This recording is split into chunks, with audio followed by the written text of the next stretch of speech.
এই guys good morning.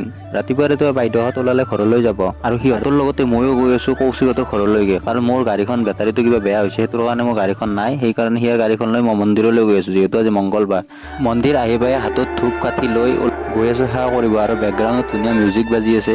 আৰু এই মন্দিৰটোত আহিলে মনটো ইমানেই ভাল লাগি যায়। জয় শ্ৰীৰাম। আপোনালোকে মংগলবাৰে হনুমান মন্দিৰত যায়নে? কোনোবাই কমেণ্ট কৰি জনাব। ধুনীয়াকৈ বজৰংবলীৰ আশীৰ্বাদ লৈ ওলাই আহিলো, আৰু ইয়াতে লিখাই থকা এই বৰগীতটি আমি সৰুতে কিতাপত পাইছিলো। হৰিনামৰ ৰসে বৈকুণ্ঠ প্ৰকাশে প্ৰেম অমৃতৰ নদী। মন্দিৰৰ পৰা ওলাই আহোতে আমাৰ কাষৰে টিকু আৰু জিতেন্দ্ৰক লগ পালো। সিহঁতক লৈ কিনে আৰু হোটেল এখনত গলো চাহ খাবলৈ। টাইম বেছি হোৱা কাৰণে চাহ নাখাই পৰঠাকে খাই দিলো। আজি যিহেতু অফিচ যোৱা নাই, গধূলি সময়ত দোকানত কিবা খোৱাত কৰি নিজে ভাবিলো ঘৰতে কিবা এটা কৰি খাওঁ নেকি। মেগী এপেকেট আনি অলপ ভাজি কিনে সেনেকে খাই দিলো। আকৌ এটি নতুন ভিডিঅ'ত লগ পোৱাৰ আশাৰে আজিলৈ এৰিছো গাইছ। লাভ ইউ অল বাই। আৰু যোনে চেনেলটো ছাবস্ক্ৰাইব কৰা নাই প্লিজ ছাবস্ক্ৰাইব কৰি দিব।